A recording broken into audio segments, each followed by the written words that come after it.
The evening was calm and the streets buzzed with the usual sound of city life. People walked quickly, cars passed by, and the smell of food floated in the air. Kai stood outside a fast food restaurant, holding a small paper bag in one hand. Inside the bag were fresh hot fries, his favorite snack after work. He sat on a bench nearby and started eating. As he reached for another fry, something caught his eye. A small movement, quick and strange, came from the alley beside the building. He turned his head and looked closer. Behind the dumpster, hidden in the shadow, was a figure. At first, he thought it was a stray animal. But then the shape moved again and he realized it wasn't an animal. It was a girl. She looked young, maybe close to his age. Her skin had a light purplish-blue tone that shimmered softly, and her hair was silver with a bluish tint. She wore strange clothing, torn and dusty, almost like it had once been part of a uniform or robe. Her large, bright eyes stared at him with a mix of fear and hunger. Kai didn't move. He just sat there watching her. She looked thin, like she hadn't eaten in days, but she didn't come forward. She stayed behind the dumpster, crouched low, eyes locked onto his fries. "Hey," Kai said gently, lifting the bag and giving it a little shake. "Are you hungry?" The girl didn't answer. She didn't speak, but her eyes stayed on the bag. He slowly pulled out a few fries, placed them on a napkin, and carefully set it down on the ground a few feet away from her. Then he backed away and returned to his bench. At first, nothing happened. Then, with cautious steps, the girl crept forward. Her movements were smooth, almost animal-like. She reached the fries and grabbed them quickly, holding them close as if someone might take them away. She smelled them first, then took a small bite. Her eyes widened. She ate the rest quickly, as if afraid the taste might disappear. Kai smiled. "You like them, huh?" She looked up at him.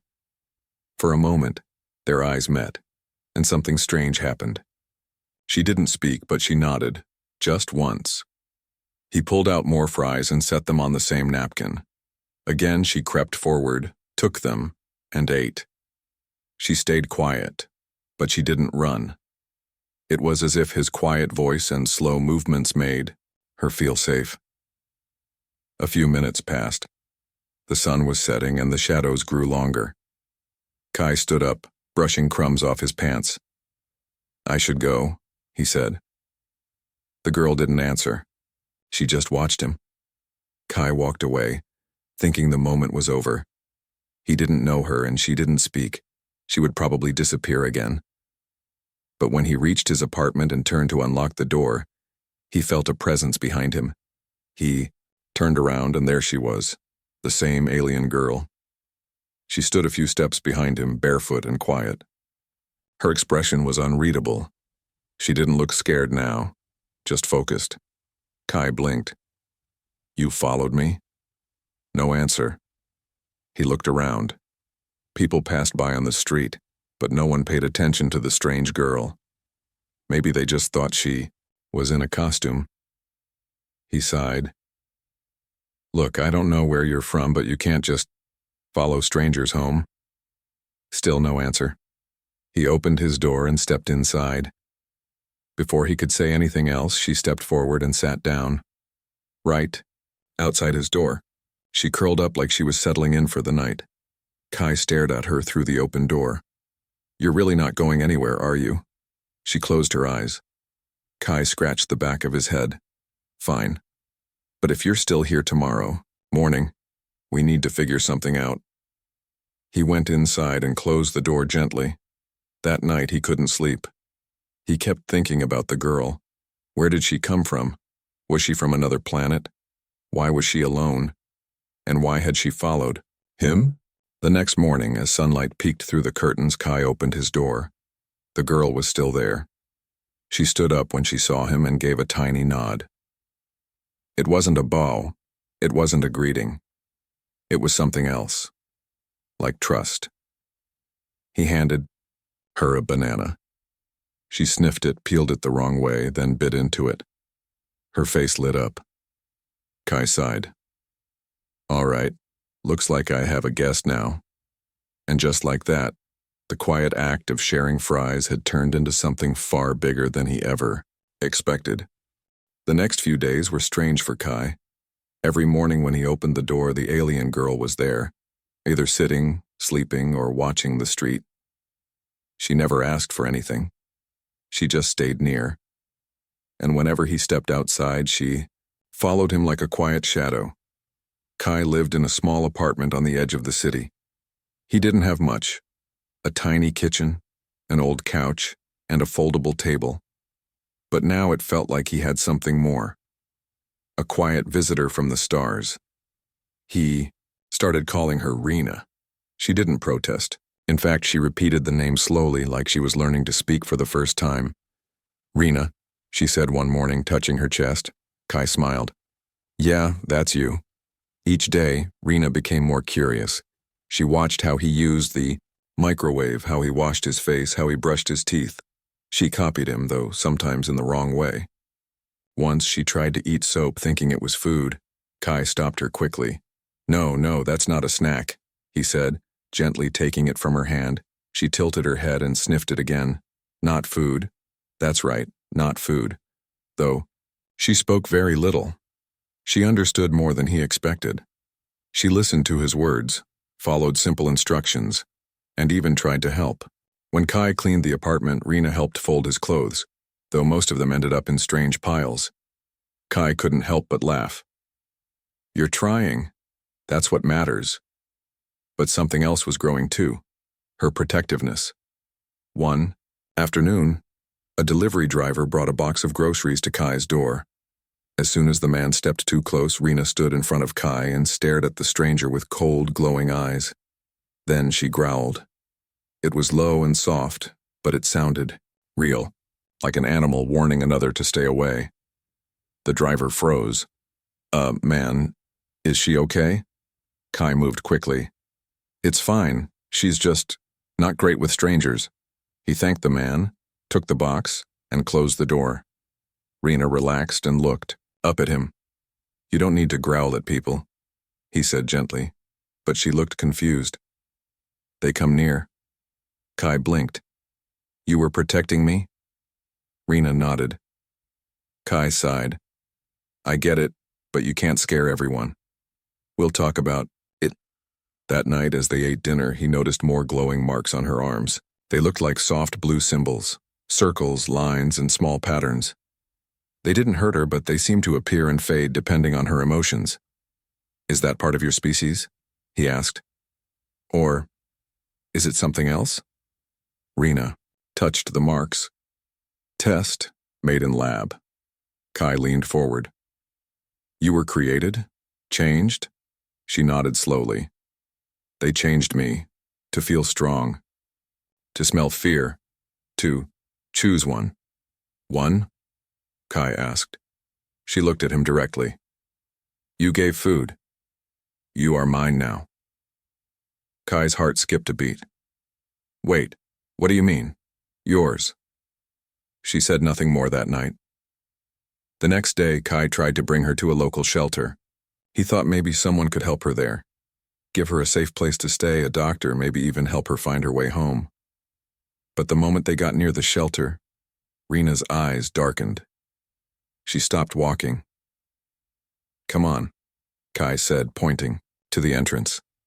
"No," she said firmly. "It's just a shelter, a safe place. No cage." Kai paused. "Cage? No, it's not like that." Rena took a step back. Her body tensed. She looked afraid, not of the place, but of being taken away from him. Kai realized then. She didn't just want to stay. She needed to stay. He sighed. Okay, we won't go in. Let's go home." Rena relaxed and followed him back. That evening, as they sat by the window eating toast and fruit, Rena spoke again. "They wanted me to bond, to obey. But I broke it. Ran." Kai listened closely. "They made us choose someone. First food, first safe. I choose you." "You bonded. To me because I gave you fries?" he asked, amazed. She nodded. "You're not like them." Kai looked out at the city lights. He never thought something as simple as sharing food would lead to this. An alien girl with glowing symbols now sat beside him, loyal and calm, but with instincts sharp enough to growl at anyone who got too close. He chuckled to himself. "You're full of surprises, Rena." She tilted her head. "I will protect you." Kai didn't know what to say. He just smiled and passed her the last piece of toast. 3 days passed since Kai learned the truth. Rena wasn't just a lost alien girl. She was made to bond with someone. She had escaped from a lab, and her first connection had been with him. All because he offered her fries. Now she followed him everywhere. If he went to the market, Rena walked behind him, eyes scanning every person who passed too close. If someone smiled at him for too long, she narrowed her eyes. She wasn't violent, but her quiet growl was enough to make people back off. Kai wasn't sure how to feel. He didn't want to scare anyone. But a part of him also felt protected, like he had his own silent bodyguard from another world. He tried looking up information online about alien sightings, missing experiments, or secret labs. Most results were just rumors and strange videos. Nothing clear, nothing official. But that changed one evening. It started with a knock on the door. Kai looked through the peephole. 2 men in black suits stood outside, holding small tablets. Their faces were serious, calm, and cold. "Uh-oh," he whispered. Rena was in the kitchen eating an apple in small bites. Her ears twitched and she stood still. Kai opened the door just a little. "Can I help you?" he asked. The taller man spoke. "Good evening. We're with Helix Systems. We're doing a routine search. One of our test subjects escaped a few days ago. She may be injured or confused. We believe she passed through this neighborhood." Kai forced a small smile. "Test subject? Like an animal?" The shorter man tapped his tablet and turned it toward Kai. On the screen was a blurred image. Purple-blue skin, silver hair, glowing arms. It was Rena. Kai's heart jumped. "No," he lied. "Haven't seen her. Sorry." The tall man nodded. "If you do, please contact us immediately. She's not dangerous when less bonded. Then things become more complicated." "Right, of course," Kai said, pretending not to understand. They gave him a card and walked away. Kai closed the door and locked it. Rena was standing behind him. "You heard all that?" he asked. She nodded. "They want to take me." Kai looked at the card. It had the logo of a company, Helix Systems, and a small warning. "Property must be returned unharmed." Property. Kai felt anger rise inside him. "You're not anyone's property." She looked at him and said quietly, "They made me bond. But you were kind. You shared food. I choose you." He sat down on the couch, running his hands through his hair. "Okay, listen. We can't stay here. They know I live alone. If they're searching this area, they'll come back." Rena didn't ask questions. She just said, "I follow." By sunset, Kai had packed a bag with some clothes, food, and his ID. He took out some cash and left his phone behind. He knew they might track it. They left the apartment and moved quickly through the streets. Rena stayed close, her eyes watching every shadow. Kai led her toward the edge of the city to an old train station. There were fewer people there and fewer cameras. They boarded a late-night train heading out toward the countryside. Inside the train, Rena sat near the window, her hands pressed against the glass. She looked calm, but her body stayed tense. Kai whispered, "Do you know what they did to you?" She looked down at her hands. "They changed instincts, added connection drive, said I had to bond, but they didn't ask what I wanted." "And now?" he asked. She looked up. "Now I decide. I stay." Kai nodded. He wasn't sure what to say.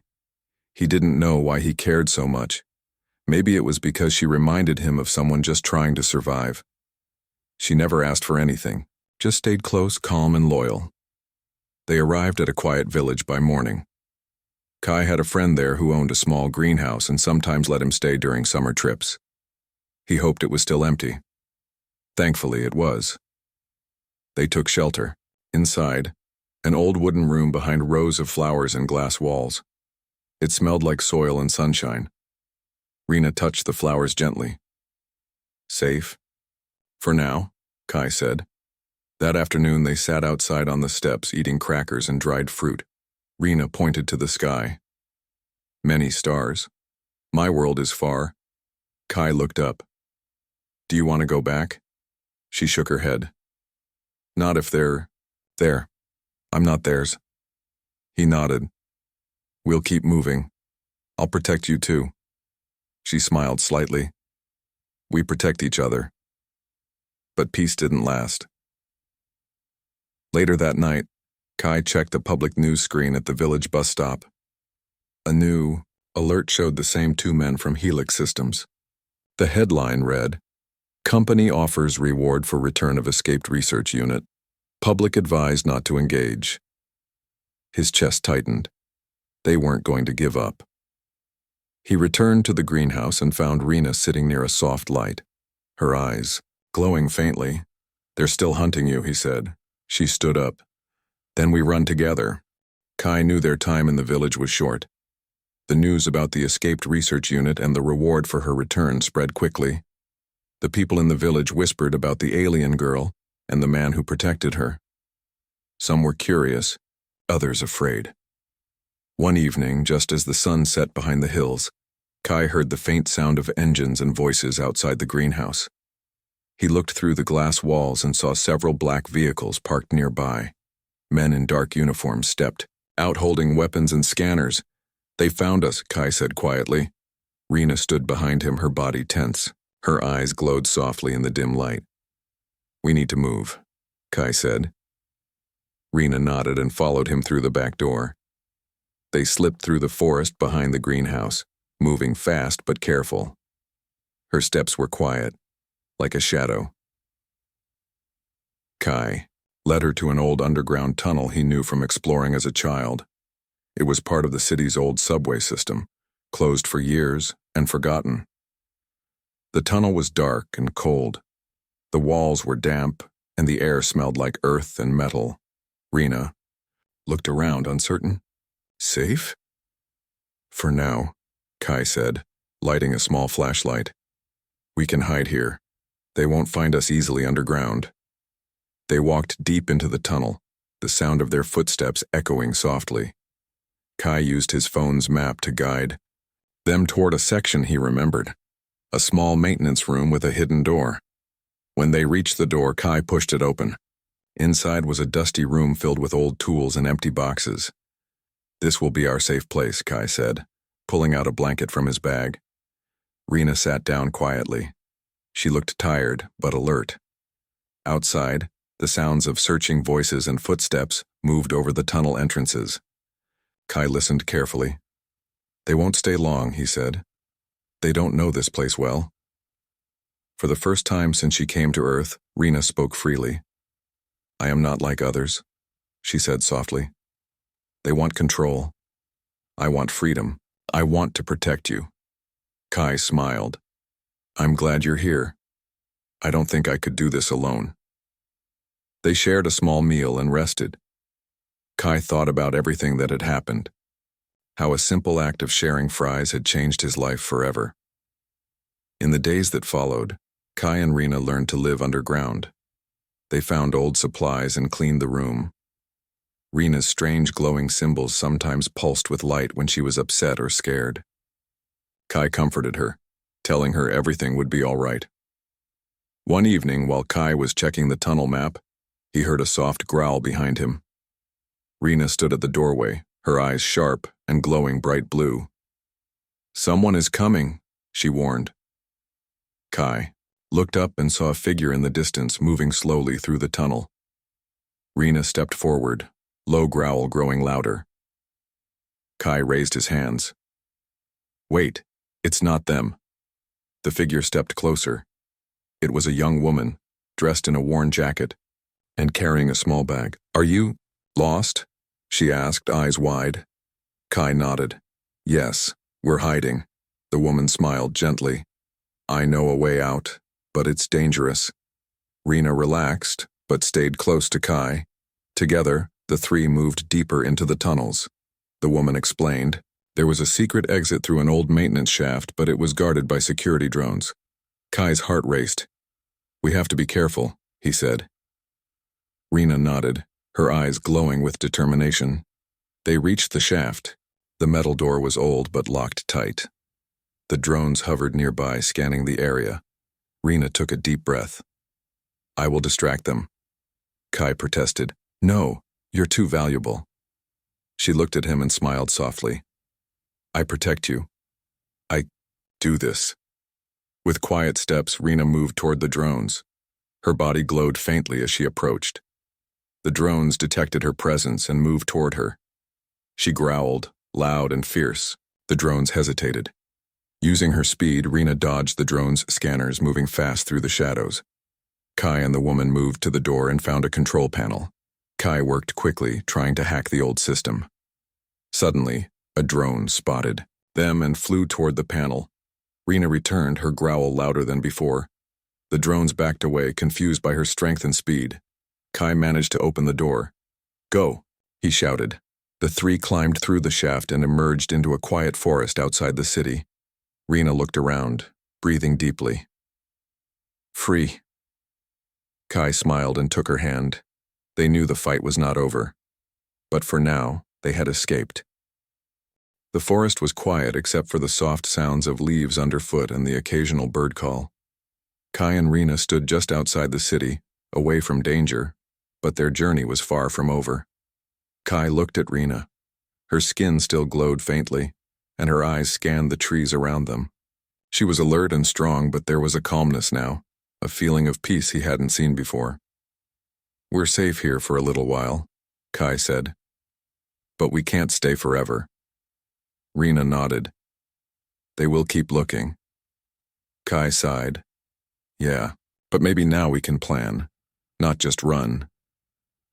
They spent the next days living quietly in a small cabin Kai's friend had helped them find. It was a simple place surrounded by trees and a small garden. Rena helped Kai care for the plants.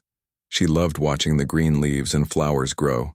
For the first time, she smiled often. One afternoon, while they sat on the porch eating fries, from a small food truck nearby a young man walked past. He glanced at Rena and smiled. Rena's eyes narrowed. She stood quickly and stepped in front of Kai. "Stay back," she said quietly, growling softly. The man stopped, confused. "Hey, I'm not here to hurt you." Kai held up a hand. "It's okay." Rena relaxed a little but stayed close. Kai looked at her and said, "You're still protective. That's okay." She looked at him and smiled softly. "You shared fries, now I protect." Kai laughed. "Yeah, it all started with fries, didn't it?" They both laughed together, feeling a connection deeper than words. But their peace was broken soon. One evening, Kai's phone buzzed quietly in the cabin. He checked the message. It was from an unknown number. "Return the subject. No harm will come. Helix Systems." Kai showed the message to Rena. She stood and looked out the window, her eyes glowing brighter. "They want to take me, but I will not go." Kai nodded. "We'll fight this." He contacted a lawyer friend who specialized in unusual cases. The lawyer told them Helix Systems had no legal right to hold Rena against her will. They could challenge the company, but it would take time. In the meantime, Kai and Rena made a plan. They would reveal the truth to the world. Kai recorded videos of Rena showing her powers and telling her story. They sent the videos to news outlets and shared them on social media. People were amazed. Many expressed support and called for justice. Helix Systems quickly became a target for public anger. The company tried to respond with false claims, but the videos were clear and real. Rena's story touched many hearts. Kai stood beside her at a public event organized by a group defending alien rights. Rena spoke with a calm voice, telling everyone she was free, and she chose to live her own life. The crowd cheered. Days turned into weeks. The company stopped sending agents to hunt them. Rena's growl softened. She no longer felt the need to scare strangers all the time. Kai looked at her one evening, smiling. "You've changed." she smiled back. Because you changed me. They sat together, eating fries under the stars. Kai took a fry and offered it to a nearby stranger. Rena watched, then smiled and said softly, "Only one." Kai laughed, knowing that their bond was strong and unique. What began with a simple act of kindness, a shared box of fries, had grown into a story of friendship, trust, and courage. They were ready for whatever came next. Together.